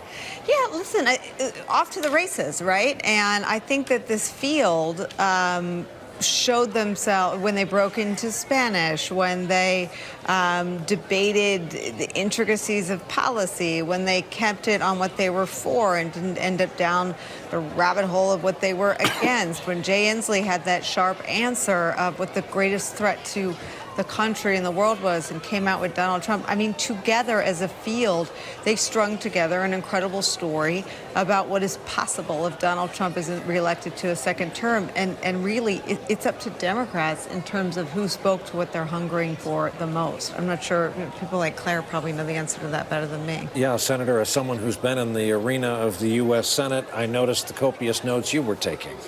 Yeah, I think overall, I was surprised how little there was a discussion of the mess in the White House right now. I was shocked that more candidates didn't tie their policies into the ineptitude, the chaos, the horrible things this president has done. And it really was a little surprising to me because I think most Democrats, while they want to hear policy and they want to get to know these candidates, they also want to be reassured that we are united, that those candidates are united in terms of Donald Trump. So that surprised me a little. I thought the folks on the end did their best to elbow into every discussion they could. I found it mildly irritating at times. Yeah. Maybe it's just de Blasio is mildly irritating to me. I'm not sure, but or maybe even more than mildly irritating to me. You know what? You seem pretty irritated. I had the same reaction. I think that might break down along gender. He sounded to me like sort of an obnoxious guy at a restaurant or a bar talking really loudly on his cell phone, like everyone wants to hear what he's saying. I wanted to hear other people's answers, and he kept butting in. Clearly his tactic, just to, he was the first to butt in and this and that. I mean, the absence of Trump in this discussion actually surprised me a lot. I thought... almost he who will not be mentioned. Exactly. Yeah. It was like Lord Voldemort, you couldn't say his name. Whereas for a lot of people in the country, that is the main issue. I thought maybe looking at the individual candidates, Cory Booker has a presence and a voice and I thought he did himself some good potentially. Beto O'Rourke, I thought, did not have a good evening. His answers to me were mushy, and it was hard to grasp anything in them. Julian Castro was very strong on the details of immigration policy and prodded the others to be more specific. But I think Elizabeth Warren will be happy at the end of this debate. She got a lot of attention, especially during the first hour. I thought, look, she's the clear leader among this 10, and I didn't really think a glove was laid on her by the others. Elizabeth Warren actually had some long stretches of silence during the immigration debate, and it wasn't her choice. It's just that it went on without her, and moderators were handing it to other people. And also during the climate change debate, two of the most important things. She had, I don't think she had almost any opportunity in there. One of the things that drives the observation that they didn't talk about Donald Trump very much is that most, if not all, of those candidates would be running for president tonight if someone else was the Republican president, if we had a Republican President Bush. And so these are actually positive candidacies that would be running no matter who was in the White House, no matter what Republican was in the White House. But it does seem like there was some kind of conscious decision made to basically try to advance their candidacies as much as they could without the use of the word Trump. And here's why that might be a kind of good experience for Democratic primary voters. They actually got a couple of hours of concentrating on what government and the White House and the presidency would sound like after Trump. And after Trump, they will not be talking about Donald Trump. Nicole Wallace, as someone who's worked in politics, I ask you this. I noticed about midway through the evening, there is a way of answering questions that is anecdotal, and that man right there, Beto O'Rourke, in all the answers I heard, started with an anecdote. It can hamstring you into following that style, and it can sometimes allow you to seem less than sincere if you are preloaded with the name of the 27-year-old man you met along the Rio Grande, and so on and so on. You know, I've interviewed him, and my sense from talking to him is that it's genuine, that this is how he, in his mind, organizes policy conversations, that they're organized around, you know, conversations he's had on the campaign trail. At this point, with 5 people running, I think that it's like a poo-poo platter. I mean, it might not be for everyone. It may not have sung for Gene, but I'm not, you know, in any position. No one's voting for many moons. And these guys are going to rise and fall, really not necessarily based just on what people liked and didn't like about the way they answer questions tonight, but on the miles that they log on their, you know, commercial flights at this point. No one's flying private except Donald Trump, and we're paying for that plane. But, you know, this is, we talked about this earlier, I mean, this is the beginning of a story that they begin to tell. I mean, just as an observer to this party's process, I thought that Senator Klobuchar stood out. She was distinct from a policy perspective. Her answers were not the same as the ones that the others gave. And I thought her style was very folksy. And again, if you're looking for someone who, you know, Donald Trump, part of the reason that Republicans went for him was that he talked like they did. He was normal. He wasn't elite. Amy Klobuchar seemed very intellectually accessible, but also to have very well thought out, well-formed, thoughtful policies that didn't sound like everybody else. Beto O'Rourke also had one other unique distinction tonight. He was the only one who was a target. Julian Castro. Why was he a target? Julian Castro went right after him on one issue, and it seemed like the only strategic decision that I felt I could see in this tonight was that Julian Castro was going after whatever the Beto O'Rourke vote is and whatever that following is. This was Texas versus Texas, and he went straight at Beto O'Rourke. Chris Matthews, I'd like to begin with you by asking you about Congressman Ryan of Ohio. For people who make a living watching politics, he's been an interesting case because he challenged, later thought better of it, Nancy Pelosi for the speakership. But also tonight, he echoed talking points I have heard from you, talking about Pennsylvanians. Ryan from the neighboring and similar state of Ohio talking about the language of actual people and not the elitism that he used to label the Democratic Party.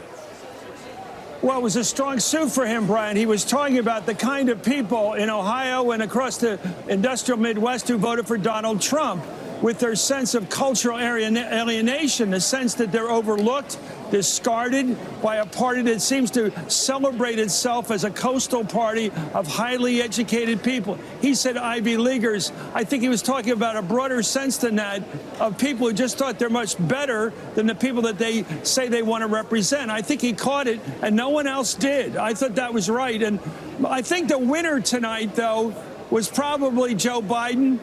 Because to quote Sherlock Holmes, he was the dog wasn't barking tonight. No one took on the Democratic frontrunner the whole 2 hours, and I think that's a big surprise. Anybody would have expected of that. I thought that Senator Warren was consistently the populist. She never changed her tone, regardless of the question. She talked about big power and economics and how she was going to break it up. She was the Teddy Roosevelt candidate tonight. And 7 or 8 answers, it was always, well, regardless of the question, she talked about we got to bring down the big shots and open up American business.